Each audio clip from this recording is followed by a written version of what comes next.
You stand at the yawning mouth of the underworld, a cavernous entrance framed by jagged obsidian rocks glinting like nightshade under the dim, purplish glow of ever-burning lanterns.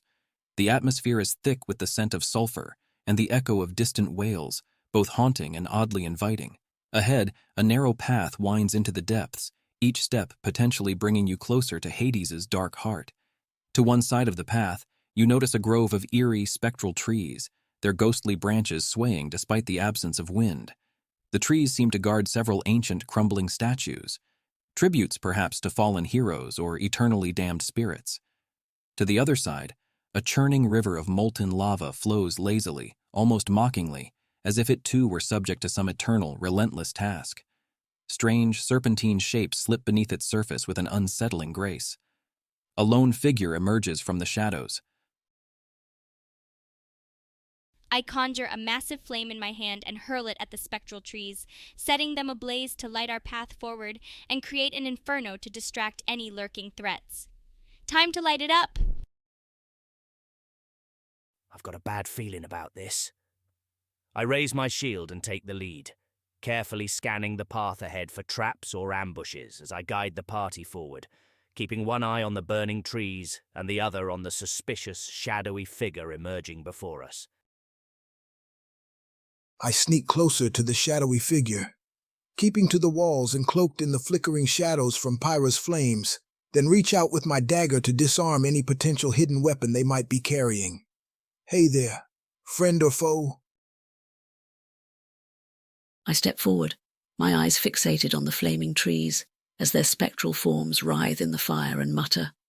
All flames are but fleeting whispers in the eternal night. I cast Detect Undead to sense any restless spirits stirred by Pyra's flames. The flames from Pyra's conjured inferno dance wildly, casting frenetic shadows as the spectral trees crackle and twist in agony. The statues exhale faint wisps of icy cold air, resentful of the sudden heat. The lone figure steps fully into the light.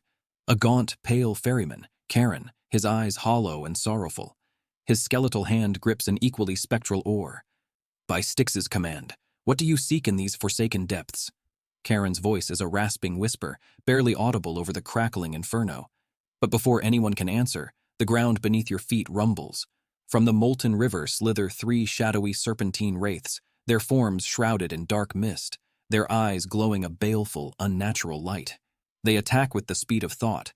Thoradin's shield clangs as it intercepts one wraith, scattering it into a burst of dark energy. I whip a spinning wheel of fire around me, sending blazing embers toward the molten river to create a barrier that might slow the wraiths down. Let's see how they like a taste of their own heat! I slam my shield into the ground, creating an impromptu barricade, and bellow, "Keep close, everyone! We ain't losing to shadows!"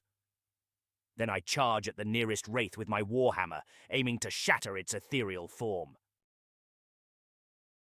I dart between the shadows, making my way toward the statues exhaling icy air, and swipe my dagger through the wisps, hoping to absorb some cold to counter the wraith's heat. Let's see if we can chill these creeps out! I raise my symbol of Kalimvor high and chant a haunting litany. By your judgment, return to the void from whence you came. I cast Turn Undead, aiming to force the wraiths back and give us a moment to regroup. The battle reaches a fever pitch as Pyra's spinning wheel of fire sears through the air, creating a wall of flame that forces the wraiths to veer away, their dark forms flickering in desperation. Thoradin's warhammer swings with righteous fury, and as it connects with the nearest wraith, the creature shatters like fragile glass, dissolving into a mist of despair. Wisp's dagger cuts through the chill exhaled by the statues, absorbing its icy essence and turning it into a blade of frozen vengeance. He drives it deep into the heart of a second wraith, which lets out a spine-chilling screech before crumbling into nothingness. Seraph's litany, echoing with divine power, fills the air as he raises his symbol of Kalimvor. The third wraith shudders violently before it too disintegrates, compelled by the holy incantation to return to the void. As the last of the wraiths,